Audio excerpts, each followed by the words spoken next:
सोलापुर में कथित भोंदू बाबा अशोक खरात के खिलाफ महाराष्ट्र नवनिर्माण सेना आक्रामक हो गई है। मनसे से कार्यकर्ताओं ने शहर में जोरदार प्रदर्शन करते हुए अशोक खरात के पोस्टर पर गोबर के उपले लगाकर प्रतिकारात्मक विरोध जताया। प्रदर्शनकारियों ने उनके कृत्य को विकृत मानसिकता का बताते हुए कड़ी सजा यहां तक की फांसी की मांग की है।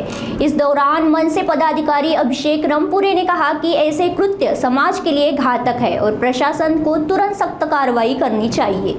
प्रबोधन केलं। या महाराष्ट्राची 800,000 वर्षापूर्वीची आपली सनातन संस्कृती आणि या राज्यातले कित्येक नेते होऊन गेले। ते नेते या संतांचा अभ्यास करून संतांचा आशीर्वाद घेऊन राजकारणाची पुढची दिशा ठरवत होते।